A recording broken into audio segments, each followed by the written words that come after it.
this discussion. ఇంకా education sector కి సంబంధించి మన తెలంగాణ రాష్ట్రంలో చూసుకుంటే చాలా చేంజెస్ రావాల్సినటువంటి అవసరం ఉంది.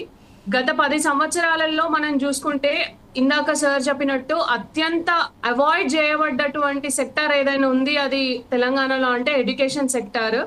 ఫస్ట్ టాప్ ప్రయారిటీస్ ఇవ్వవలసింది దాంట్లో హెల్త్ తో పాటు ఎడ్యుకేషన్ ఉంటుంది. కానీ నిజంగా చెప్పాలంటే ఎడ్యుకేషన్ కి సంబంధించి అసలు బడ్జెట్ ప్రొవైడ్ చేసే దగ్గరే మనకు అర్థమవుతుంది.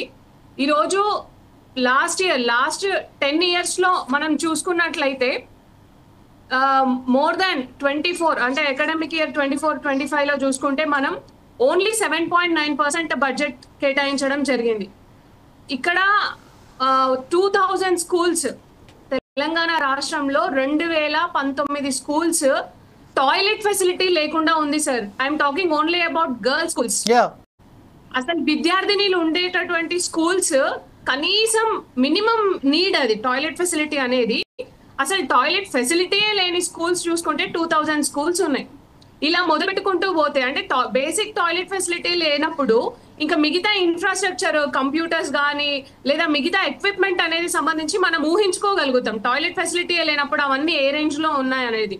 నేను అంటుంది ఏంటి అంటే చాలా నిర్వీర్యంగా ఉన్నటువంటి ఇన్ని వేల స్కూల్స్ ని మనం నార్మల్ స్టేజ్ కి తీసుకురావాలంటే బడ్జెట్ కి సంబంధించి మనం ఆలోచించాల్సినటువంటి అవసరం ఉంటుంది.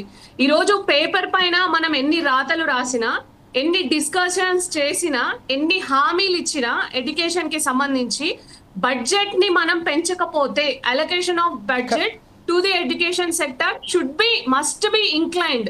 కానీ అది మనం స్వాతి గారు ప్రస్తుతం ఏదైతే డిక్లైన్ అవుతూనే ఉంది.